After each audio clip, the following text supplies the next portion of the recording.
Assalamualaikum warahmatullahi wabarakatuh. Selamat pagi dan salam sejahtera untuk kita semua. Apa kabar anak-anakku dan bapak dan ibu yang ada di rumah? Semoga kita semua sehat walafiat. Amin, amin ya rabbal alamin. Sebelum kita mulai, marilah kita berdoa sesuai dengan agama dan kepercayaan masing-masing.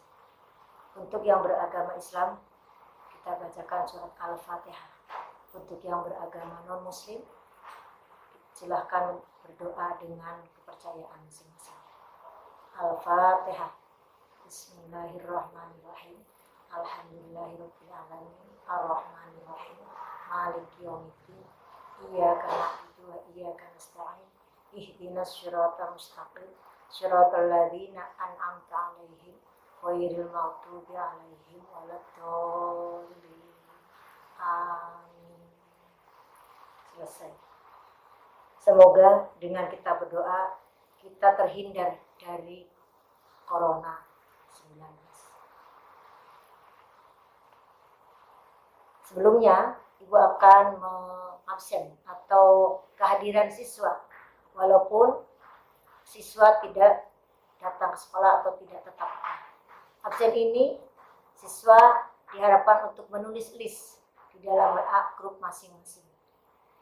Jadi setelah ini silahkan nanti untuk mengabsen atau kehadirannya yang akan Ibu lihat dari WA grup masing-masing. Ibu akan membuat yel-yel. Kita tetap semangat. Kita tetap belajar walaupun dari rumah. Yes, yes, yes. Terima kasih. Walaupun masa pandemik ini, kita tetap harus belajar, harus semangat, harus rajin, dan juga harus tetap menjaga kesehatan. Dan juga tetap harus bekerja, walaupun tetap kita dari rumah. Belajar bukan berarti harus di sekolah, tapi belajar dimanapun kita tetap harus bisa. Walaupun tidak dibimbing langsung oleh gurunya. Kamu atau kalian boleh melihat di televisi, ataupun membaca buku-buku dari mana saja, ataupun dari media mana apa saja, silakan. Itu pun juga sama, yaitu belajar. Yang penting, tidak kamu adalah merenung atau memikirkan hal-hal yang bukan porsinya, karena kewajiban kita adalah belajar. Kita tetap semangat, ya anak-anak ya. Tetapi kita juga harus ingat, yaitu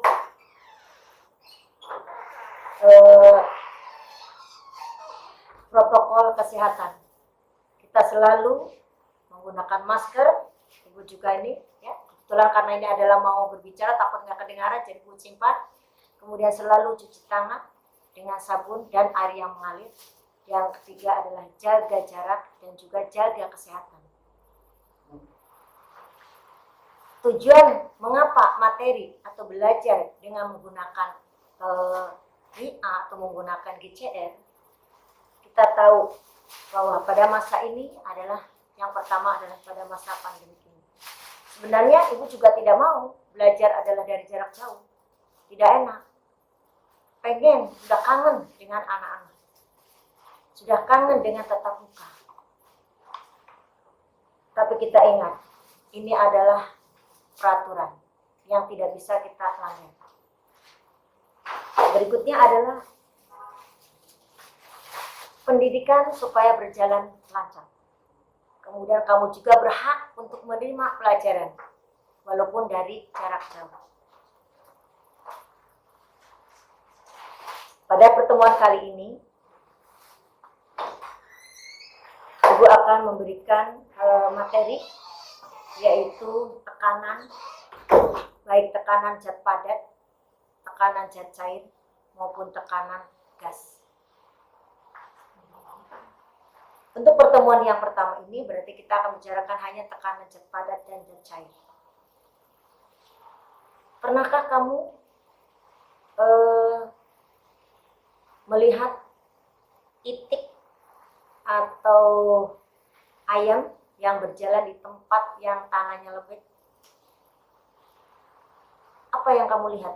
Bekas injakan dari itik dan bebek tadi atau ayam tadi. Di situ akan kelihatan. Pada itik adalah dia tidak terlalu dalam, sedangkan pada ayam adalah dalam. Nah, itu menggunakan ada tekanan. Artinya apa? Berarti tekanan itu ada ditentukan oleh lebarnya, ya, atau diameternya atau luasnya si kaki ayam atau kaki itik tadi. Itulah yang menentukan bahwa tekanan yang paling besar atau yang paling dalam itu berarti yang tekanannya paling besar atau tinggi.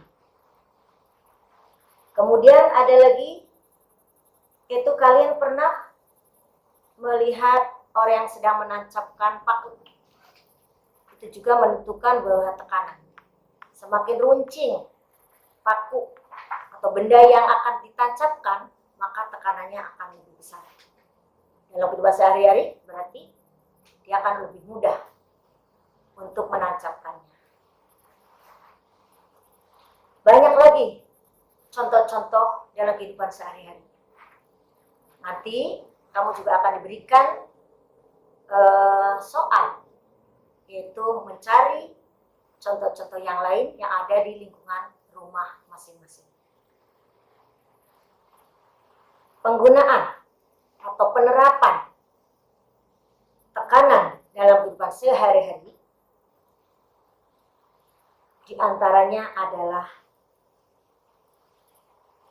banyak dijumpai pada penggunaan bendungan, baik untuk PLTA maupun untuk bendungan-bendungan yang di sawah-sawah.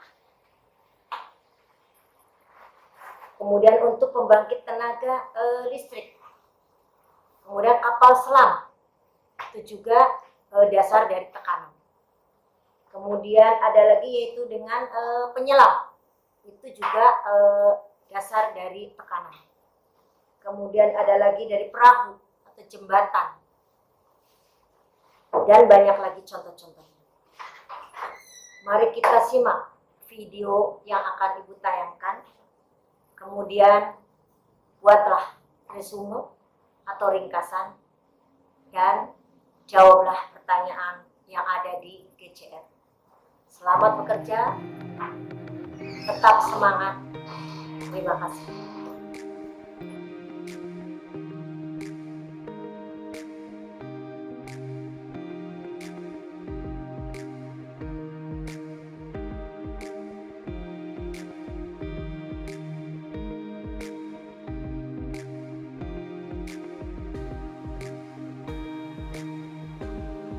Tekanan zat padat adalah perbandingan antara gaya dengan luas bidang tekan.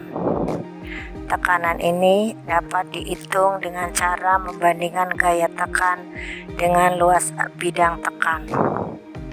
Sebagai contoh, jika sebuah bendanya adalah 100 Newton, memiliki luas alas 0,25 meter persegi, maka tekanan benda tersebut adalah 100 dibagi 0,25 sama dengan 400 Pascal.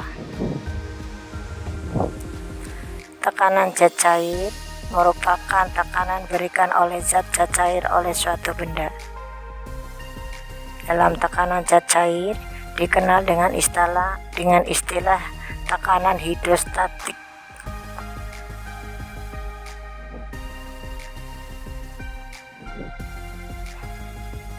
Artinya semakin dalam posisi benda pada zat cair, maka besaran tekanannya. Tekanan ini dipengaruhi oleh massa jenis zat cair atau rho, yang keduanya gravitasi bumi atau G, serta ke dalam benda atau dengan melambangkan H. Besarnya tekanan hidrostatis, lambangnya adalah pH, dapat dihitung dengan hasil perkalian ketiga faktor tadi. Dapat ditulis dengan rumus adalah pH sama dengan Rho kali G kali H. Dengan Rho adalah massa jenis zat cair dengan satuan kilogram per meter kubik. G adalah gravitasi bumi, satuannya meter per sekon kuadrat. H adalah kedalaman benda, satuannya meter. Contohnya, jika contohnya kedalamannya adalah 6 meter, Rho-nya adalah 1000 km per meter persegi, dan G-nya adalah 10 meter per S kuadrat, maka tekanan hidrostatika yang dialami oleh benda tersebut adalah pH sama dengan Rho kali G kali H. pH sama dengan 1000 kali 10 kali 6, sehingga diperoleh dengan pH adalah 60.000 Pascal atau 6000 meter per S kuadrat.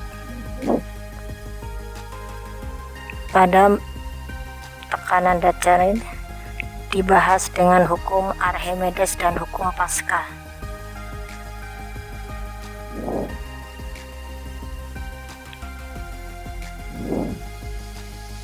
Ya, lihat contoh gambar yang ada di dalam ini. Itu adalah contoh-contoh dari hukum Pascal dan hukum Archimedes.